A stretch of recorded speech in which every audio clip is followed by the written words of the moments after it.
Ce vendredi 23 juin 2023 va se tenir la deuxième édition des Étoiles du football ivoirien. Pour tout savoir donc sur cet événement, nous recevons sur ce plateau son promoteur, Ngamblé Konaté. Il est également journaliste sportif. Mais avant d'engager les discussions avec notre invité, permettez-moi de vous dire bonjour et vous souhaiter la bienvenue sur les antennes de l'Intelligent TV. Ils ont illuminé les stades. Briller durant toute la saison. L'heure est venue de les honorer. Les étoiles du football ivoirien. Vendredi 23 juin à 20 h au Pullman Abidjan Plateau. Ligue 1, Ligue 2, D3, championnat féminin.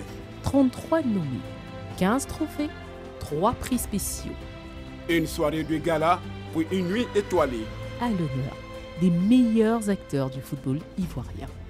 Partenaires. Ngamblé Konaté, bonjour. Merci d'avoir accepté notre invitation. Merci très content, très heureux de vous recevoir pour parler de cet événement emblématique, charismatique. On a eu le temps de le découvrir lors de la première édition, mais cette année, c'est la deuxième édition. Alors, dans le spot qu'on a regardé tout à l'heure, on se rend compte un peu de ce que c'est que les étoiles du football ivoirien, mais ce qu'on ne sait pas encore, ce sur quoi on voudrait lever le voile, c'est bien sûr le contexte, l'historique de la naissance de cet événement. Dites-nous, comment est-ce qu'il est né cet événement? Alors, merci infiniment de nous recevoir. Je voudrais vous remercier du fond du cœur parce que ce n'était pas évident. Vous nous avez invités pour parler donc de cet événement parce que forcément le football vous intéresse dans l'Intelligent TV. Et au nom du comité d'organisation, au nom des journalistes, au nom du jury, je voudrais vous traduire d'abord, dans un premier temps, nos remerciements. Alors, c'est un projet que nous avons nourri, une vision qu'on a eue. On s'inspire toujours des meilleurs. Vous savez, la distinction suprême dans le milieu du football aujourd'hui, c'est le Ballon d'Or France Football, qui a été initié par des journalistes. Et nous sommes journalistes. Alors, dans notre métier classique, on critique beaucoup. En tant que journaliste sportif, on accompagne également ces acteurs-là, ces joueurs-là, partout sur toutes les pelouses, aussi bien au niveau national qu'au niveau international. On s'est dit, quelle doit être la contribution du journaliste sportif donc pour accompagner, on va dire, donc, ces joueurs, on va dire, et également les encadreurs, parce que ce prix concerne aussi les encadreurs. Nous avons mis sur pied donc ce prix, qui est une cérémonie en fait de célébration des meilleurs acteurs, qui parle d'acteurs, parle de joueurs, parle d'entraîneurs, parle on va dire, de présidents de clubs, et parle de tous ceux qui interviennent dans le milieu du football, même les dirigeants. Et donc c'est comme ça que l'idée est née. Donc on va dire l'objectif, c'est d'encourager, de motiver, d'honorer ces garçons-là, les accompagner à travers donc ce prix que nous avons institué, à l'image de nos confrères de France Football. Donc c'est une institution qui est désormais, c'est un rendez-vous annuel et chaque année on va encourager. Ce sont eux qui vous ont inspiré, les confrères de France Football? Oui, forcément, on s'inspire tous des meilleurs. On s'est dit qu'il fallait mettre un prix en place qui ressemble un peu au Ballon d'Or ivoirien. Donc on dirait que c'est un peu le Ballon d'Or ivoirien. C'est le Ballon d'Or ivoirien. La première édition, Stéphane Kiaziz a été le vainqueur, donc il était le Ballon d'Or ivoirien. Cette année, on verra. Demain, surtout, qui va succéder donc à Stéphane Kiaziz, qui a été le lauréat donc, lors de la première édition. Alors, la deuxième édition, on en parlera tout à l'heure, mais vous avez évoqué la première édition. Dans l'ensemble, qu'est-ce qu'on pourrait retenir de la première édition qui s'est tenue l'année passée? C'était un rêve, c'était une vision, c'était, on va dire, quelque chose qu'on voulait essayer. Donc, on s'est lancé. Après cette première édition, naturellement, ça nous a permis, à l'occasion du bilan, de voir ce qui a marché, ce qui a moins fonctionné. Qu'est-ce qui a marché? Avec des recommandations. Ce qui a marché, c'est qu'on a réussi à faire ce qu'on voulait faire. C'est ça. On a réussi à mobiliser toute la grande famille du football, donc à réunir toute la grande famille autour donc, de ces acteurs, de ces joueurs-là. Et ça a marché. Ce qui n'a pas marché, c'est qu'on a fait la cérémonie le 30 juillet. Et alors, les championnats avaient pris fin un mois et demi avant. Du coup, les joueurs étaient en vacances, beaucoup de nommés n'étaient pas présents. C'est ce qui avait moins fonctionné. Et cette année, on a voulu, donc, à l'image des trophées UNFP, inviter, sinon organiser la cérémonie pendant que les acteurs sont encore là. Donc on attendait que le championnat finisse. Et là, le championnat devait se jouer en 2 volets. Malheureusement, là, on va s'arrêter avec cette décision de la Fédération de football aux 31e journée. Du coup, nous, on était obligés. On va dire, on a eu un temps relativement court, alors qu'on se préparait à organiser la cérémonie après les playoffs, mais on était obligés là maintenant de nous organiser, faire la cérémonie pendant que les joueurs sont encore présents. On va dire, ça c'est une remarque que nous avons eu à faire l'année dernière, une recommandation que nous avons eu à prendre en compte cette année dans l'organisation de cette cérémonie. Voilà. Donc, ça veut dire que cette année, ils seront présents, les nominés. Tous les acteurs sont là, sauf ceux qui sont nominés dans la catégorie du meilleur joueur ivoirien évolué à l'étranger. Evan Dika, par exemple, est allé hier, il a pris son vol hier, parce qu'il devait signer à l'AS Roma. Il a signé à l'AS Roma. Vous avez Seko Fofana qui n'est pas avec nous, malheureusement, qui est nommé également.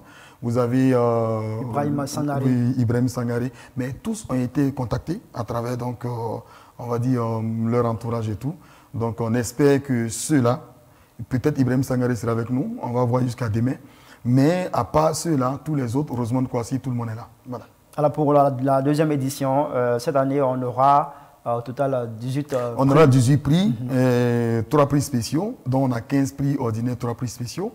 Vous avez donc les prix en Ligue 1, il y en a 5 en Ligue 1, 3 en Ligue 2, 1 prix en D3, 2 prix, donc 6 prix spéciaux, voilà, non, 6 prix avec le meilleur dirigeant et autres, et on a 3 prix spéciaux à côté.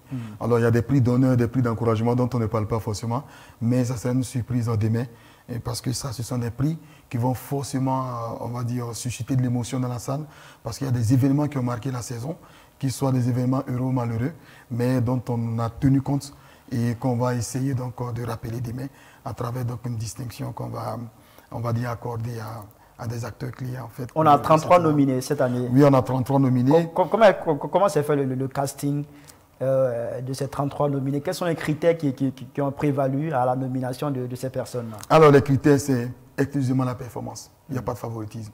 On sait que pour un tel prix, on est journaliste, donc on ne doit pas être, on va dire, complaisant. Le journaliste, c'est celui qui dit la vérité à travers les faits qu'il a constatés. On ne peut pas tricher dans le milieu du football. C'est vrai que certains prix ne peuvent pas, on va dire, suscitent souvent des polémiques, à l'image du Ballon d'Or France Football. Souvent, il y a de la polémique, c'est normal. Mais on sait qu'au niveau des états du football ivoirien, on joue notre crédibilité à travers donc l'objectivité en fait des prix. Alors, pour tous les prix qui seront décernés, il y a un jury qui est composé donc de journalistes, de techniciens du milieu du football et même de footballeurs qui ne sont plus en activité. Qu'est-ce qu'on fait durant toute la saison? On s'organise de sorte à suivre les différentes divisions. Vous avez la Ligue 1, la Ligue 2, la D3, le championnat féminin. Et également les joueurs ivoiriens qui évoluent à l'étranger. Donc, on les suit sur la saison, de sorte qu'on sort une première liste. Comment vous les suivez? Le suivi se fait comment? Le suivi se fait de façon concrète. Vous avez donc un jury qui est composé de plusieurs journalistes et des techniciens. Donc, ils sont organisés de sorte qu'on a des personnes qui suivent la Ligue 1. Il y en a qui suivent la Ligue 2 avec toutes les statistiques qui vont avec les prestations des garçons et tout. Et ils font une évaluation progressive jusqu'en fin de championnat. Ce qui fait que des joueurs se comportent très bien en début de championnat, mais malheureusement, une fin de championnat difficile, du coup, ils sortent un peu, on va dire, de la liste qui a été préétablie. Mais pour vous dire comment ils fonctionnent plus ou moins, je ne suis pas dans le jury, mais bon, je sais qu'ils fonctionnent sur la base de certains principes. Il y a 10 joueurs qui sont présélectionnés dans chaque catégorie. Si vous prenez par exemple la catégorie du meilleur joueur ivoirien, donc la Ligue 1, il y a 10 joueurs qui ont été présélectionnés. Et ils procèdent par élimination, selon le nombre de points qu'on accorde en fonction des performances sur le terrain. Et c'est les trios, donc le trio final qu'on divulgue 2 semaines avant la cérémonie. Donc si vous voyez sur les réseaux sociaux et sur la page officielle de l'EFI, vous verrez que le trio, par exemple, en Ligue 1, vous avez Dibi Gauthier-Bélanger, qui est le meilleur buteur de la Ligue 1 avec 14 buts. Vous avez l'excellent Ouattara Brahima, 13 buts, deuxième meilleur buteur, mais qui a porté le RCA. Vous avez le génial Zozoa Pacom de la SEC Moza, qui a porté cette équipe de la SEC. C'est les 3, en fait, qui constituent le trio final. Vous allez chez les dames, c'est pareil. Donc, au départ, j'étais 10. On les élimine progressivement pour dévoiler le trio. Et c'est dans ce trio que le vainqueur sera connu lors de la cérémonie. D'accord, la cérémonie qui est prévue pour ce vendredi 23 juin 2023. Alors pour cette deuxième édition, il y a la Ligue 3 qui est prise en compte. Ce n'était pas le cas l'année passée. Comment on peut expliquer cela? Oui, on explique ça par le fait que chaque année, il faut innover. Il faut ajouter quelque chose donc, à la cérémonie. On a regardé, ces garçons méritent également d'être soutenus. Il y a beaucoup de clubs qui évoluent en D3, 38 clubs, et c'est important, c'est un véritable vivier, là où la Ligue 2 et la Ligue 1 vont, ces différentes ligues-là vont piocher, et c'est important aussi de mettre ces garçons en lumière. Vous avez Doumbia Cédric qui est excellent, Yaya Bakayoko qui est très bon, il a fait 12 clean sheets, gardien de Sigilolo, et on a eu la chance de le voir donc en fin de championnat avec les playoffs, puisqu'il y avait 4 poules au départ donc, de cette D3. Les leaders de chaque poule se sont retrouvés donc pour les playoffs qui ont été diffusés à la télévision. Les Ivoiriens ont pu donc voir comment ça joue bien au football au niveau de la D3. eux aussi méritaient notre attention. Le jury a donc décidé cette année de récompenser le meilleur joueur de la D3. C'est d'ailleurs l'innovation par rapport à l'année dernière. Alors on pourrait s'attendre à la division d'honneur pour l'édition prochaine. Oui, absolument, ça serait un peu plus difficile parce que ça se discute un peu partout à Bundiali, à Tengrela, à Odina, un peu partout à Korogo, à Boville, à Boisseau. Oui, mais pourquoi pas, on va y réfléchir, mais là il faudra avoir un système de suivi, de sorte que véritablement ceux qui seront, on va dire, honorés, sinon nommés dans ces catégories-là, soient des joueurs qui méritent d'être nommés. Parce qu'il faut aussi suivre, mais au fur et à mesure on s'organise de sorte que ces prix-là puissent prendre en compte, on va dire, toutes les différentes, on va dire, ligues et les différentes, on va dire les différentes compétitions de la Fédération de football. Alors, Ngamble Konaté, vous êtes journaliste sportif, vous êtes promoteur de cet événement qui fait la promotion du football local. Alors, comment est-ce que vous expliquez, sinon, quel est votre sentiment face à l'absence répétée des joueurs locaux au sein de la sélection nationale? Je ne le justifie pas, je trouve ça anormal. On a tellement de bons joueurs. Quand on voyait l'équipe de la Côte d'Ivoire qui a évolué face à la Zambie, mais la Zambie joue avec des joueurs locaux. Ça ne les a pas empêchés de surclasser la Côte d'Ivoire qui joue avec, qui recrute des joueurs constamment, enfin qui fait appel toujours à ces internationaux. On a du talent en Côte d'Ivoire. On a du talent et il faut pouvoir compter ces garçons. Quand je regarde l'équipe des éléphants, je pense que Dibi Gauthier-Béranger peut évoluer dans cette équipe.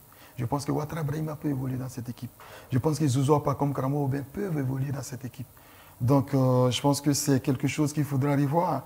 Il y a quand même quelques étoiles, des gens qui brillent dans cette compétition, dans nos différents championnats, qui méritent d'intégrer l'équipe nationale.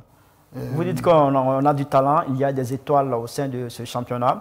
Alors, mais quand on a écouté le sélectionneur des éléphants de Côte d'Ivoire, Jean-Luc Gasset, lors de sa conférence avant le match contre la Zambie, il a évoqué l'inexpérience des joueurs locaux. Oui, mais je ne partage pas son avis. Alors, qu'est-ce qu'on appelle inexpérience? Il faut bien commencer quelque part. Les joueurs de la SEC ont joué, par exemple, Coupe d'Afrique.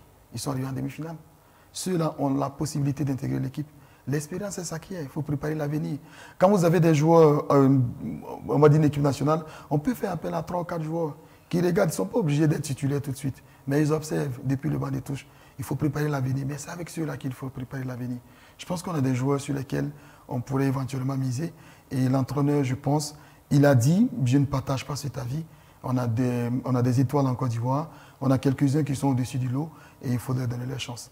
Alors, c'est une transition pour évoquer avec vous les questions d'actualité dans le milieu du sport, notamment du football. Vous avez évoqué tout à l'heure la défaite des éléphants de Côte d'Ivoire face à la Zambie, 3-0. Ça suscite beaucoup d'inquiétude chez certaines personnes quant à la performance des éléphants de Côte d'Ivoire pour la CAN 2023 à domicile. Vous êtes aussi inquiet? Oui, inquiet. Oui, je suis inquiet. Ce sont des questions qu'on se pose, mais qui devraient nous permettre de nous remettre en cause. La défaite n'est pas un problème. Au football, vous avez 3 résultats. Un match nul, une victoire ou bien une défaite. Mais c'est comment on paye. On reçoit cette Coupe d'Afrique des Nations dans 6 mois. On doit constituer une équipe commando, comme le président de la Fédération de football le dit. Et là, c'est le journaliste qui parle maintenant, ce n'est plus le promoteur des états du football ivoirien. Et donc, on doit se mettre en confiance. On est déjà qualifié 7, mais on se met en confiance en gagnant. C'est important. Et donc, on a perdu. La manière dont on a perdu n'est pas rassurante. Mais je pense qu'il faut plutôt tirer les leçons. On a 6 mois pour préparer cette équipe. Rien n'est encore tard. Je pense que le Maroc, qui est demi-finaliste de la Coupe du Monde, a perdu face à l'Afrique du Sud. Le Sénégal a été accroché par le Bénin au même moment. La Côte d'Ivoire a perdu 3-0. Il faut se remettre en cause. Il faut se poser des bonnes questions. Il faut étoffer l'effectif. Il faut travailler pour pouvoir présenter le meilleur visage possible. Est-ce que vous avez vu cette défaite venir 3-0 en tant que journaliste sportif, observateur du football ivoirien? Je sais que c'est toujours difficile de jouer la Zambie, surtout quand on regarde l'histoire des confrontations Côte d'Ivoire-Zambie. On a toujours eu des difficultés face à cette équipe de la Zambie. Mais je ne voyais pas l'équipe de Côte d'Ivoire perdre quand même 3-0. On a quand même un effectif qui est riche. Sur papier, on n'a rien à envier à la Zambie. Mais ça veut dire aussi que la Coupe d'Afrique des Nations, ce n'est pas les individualités, c'est le collectif sur lequel on doit travailler désormais. Je n'ai pas vu cette défaite venir et ça nous a tous choqués. Mais je pense qu'il faut se remettre au travail. Il ne faut pas rester sur ce sentiment d'insatisfaction ou bien de frustration. Il faut se remettre en question. Je pense que cette défaite, ce n'est pas qu'elle est la bienvenue, mais en fait, elle devra pouvoir nous permettre donc, de nous poser les bonnes questions et de nous mettre au travail. Je préfère que l'équipe de Côte d'Ivoire perde aujourd'hui, se remette au travail, que de gagner et puis de présenter un autre visage à l'approche de la Coupe d'Afrique des Nations. Vous parlez de remettre en question. Il y a une décision de la Fédération ivoirienne de football qui est remise en question par une partie de la population, une partie des observateurs du football ivoirien.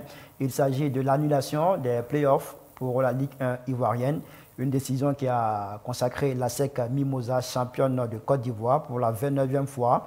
En tant que journaliste sportif, quel est votre avis sur la question? Je suis d'accord avec vous. Je vais donner mon avis en tant que journaliste sportif, pas en tant que promoteur. C'est ça. On a suivi ces garçons. Alors, on est au football. Le football a des règles. C'est l'essence même de ce sport. Et on ne peut pas changer les règles du jeu au cours du jeu. On a décidé qu'en début de saison, et c'est la fédération même qui a décidé, qu'on va jouer le championnat en 2 parties. Dans la première phase des 30 premières journées, on passe au play-off avec le top 4, les 4 meilleurs. Vous avez 4 équipes qui ont terminé en haut du tableau, la SEC Mimosa, qui a dévancé donc la société Omnisport de l'Armée. Vous avez l'Esprit San Pedro qui a fait une remontée spectaculaire avec bien évidemment donc vous avez la SEC, la SOA, l'UFC San Pedro et puis la dernière équipe, c'est qui là la dernière équipe, la FAD, je ne sais plus qui. Non, la FAD a terminé 5e. Gagnoa, le Sporting Club de Gagnoa. Voici les 4 équipes qui devaient jouer les playoffs. Je pense que ceux qui estiment qu'on devait jouer les playoffs ont raison. Parce qu'au début, il s'agissait de jouer les playoffs. Alors la fédération explique que le calendrier, malheureusement, ne permettait plus de tenir les playoffs. Mais qui a fait le calendrier? Ce sont eux qui ont fait le calendrier. Au fur et à mesure que les matchs se déroulaient, on aurait pu se rendre compte qu'on ne peut pas jouer les playoffs. La question qui se pose, c'est que ceux qui sont frustrés comme l'FC San Pedro, ils se disent que si on devait jouer les playoffs, ils avaient la chance d'être sacrés champions de Côte d'Ivoire. Ils ont raison. Parce que la SEC est devant, c'est vrai. Mais on divisait le nombre de points en 2. Du coup, la SEC n'a plus l'avance qu'ils avaient par rapport aux autres. Et il suffisait simplement qu'ils battent la SEC. Pourquoi pas, si la SEC perdait 2 matchs, la SEC pouvait se faire rattraper. Donc, c'est une décision qui a suscité beaucoup d'insatisfaction. Les journalistes que nous sommes aussi, on ne peut pas soutenir forcément cette décision, mais on la comprend. Le calendrier dit qu'au plus tard le 30 juin, il faut donner le nom des équipes qui représenteront la Côte d'Ivoire. On est d'accord. Mais bon, pour l'avenir, je pense qu'il faudra tenir compte de tous ces aspects et respecter surtout les décisions qui ont été prises s'il s'agit de jouer le championnat en 2 phases. Et ça, c'est très important pour éviter les éventuelles frustrations. Mais je n'ai rien à dire sur le titre de la SEC. 29 fois champion de Côte d'Ivoire, ce titre, ils l'ont mérité. Ils ont quand même fait 17 victoires, 13 nuls. Une seule défaite face à Boaké. La SEC mérite amplement son titre de champion de Côte d'Ivoire. Personne ne peut remettre en cause le titre de champion de Côte d'Ivoire. Mais les autres auraient pu changer la donne parce qu'on devait diviser le nombre de points de la SEC en 2. La SEC a 9 points qui ne sépare du deuxième la SOA. Si vous divisez en 2, donc ça vous fait 4,5, donc ça vous fait 5 points. Mais en 5 points, si vous faites 2 défaites, vous vous faites dépasser par le deuxième. C'est clair que donc ces équipes-là se disaient qu'elles avaient la possibilité, pourquoi pas, de tenter d'être champion de Côte d'Ivoire, pourquoi pas lors des playoffs. Donc, quand vous dites que la SEC a amplement mérité sa victoire, pour vous, il n'y a pas de favoritisme, comme le pensent certaines personnes? Non, je ne crois pas qu'il y ait de favoritisme. Si on prend la première partie du championnat, pas de favoritisme. Les 30 journées, la SEC a dominé le championnat. Ils n'ont perdu que face à Boaké FC, on va dire l'avant-dernière journée. Donc la SEC mérite amplement, en plus de la meilleure défense, avec 14 buts concédés seulement. Magnifique équipe de la SEC. Et je pense que bon, ben, voilà, les Jeunes Noirs sont sur les lancers. Leur objectif, c'est la Coupe d'Afrique. C'est même ils n'ont pas de concurrent en plan local. Mais je pense que les playoffs pouvaient changer la donne. C'est pourquoi je comprends la frustration du FC San Pedro. Et nous, on souhaite que pour la saison à venir, si la Fédération ivoirienne de football décide qu'on joue le championnat en 2 parties, il faudra faire tout pour tenir ce calendrier. Il faudra faire tout également pour tenir le calendrier des étoiles du football ivoirien prévu pour ce vendredi 23 juin 2023. Nous sommes à la fin de cet entretien. Un dernier mot, un appel à lancer relativement à cet événement. Je voudrais dire 2 choses. La première, déjà, c'est de vous remercier infiniment de nous avoir reçus. À mon nom et au nom de toute l'équipe des étoiles du football ivoirien, nous vous disons infiniment merci. La deuxième des choses, c'est d'inviter donc toute la grande famille du football ivoirien. Quand je parle de grande famille, vous avez les acteurs clés. Donc les footballeurs, les présidents du club, les dirigeants et tous ceux qui entourent donc les joueurs, les invités ce vendredi 23 juin sur le coup de 20h dans un hôtel important donc, de la commune du Plateau. Ensemble, on va honorer ces garçons qui le méritent. Ils ont brillé durant toute la saison. L'heure est venue de les encourager, l'heure est venue de les motiver, l'heure est venue de les honorer. Et ça, c'est très très important pour nous. C'est la contribution des journalistes sportifs ivoiriens qui ont procédé donc avec une méthode scientifique pour déterminer les meilleurs. Les meilleurs seront célébrés. Venez qu'on les encourage, c'est très très important. C'est notre contribution en tant que journaliste sportif. Et on vous dit une fois de plus infiniment merci. Merci aussi à vous. Merci à vous de soutenir le football ivoirien. Merci pour cette lumière que vous mettez sur les acteurs locaux de notre championnat, de notre football. Merci infiniment. Et puis, on vous souhaite plein succès pour cette deuxième édition. On espère vous retrouver, pourquoi pas, pour faire le bilan et puis se projeter dans la troisième édition. Merci à vous, Ngamble Konaté, promoteur de l'événement Les Étoiles du football ivoirien et puis journaliste sportif. Merci infiniment. Merci à toutes et à tous de nous avoir suivis. On se donne rendez-vous très bientôt sur nos antennes pour un autre numéro de votre émission. À très bientôt.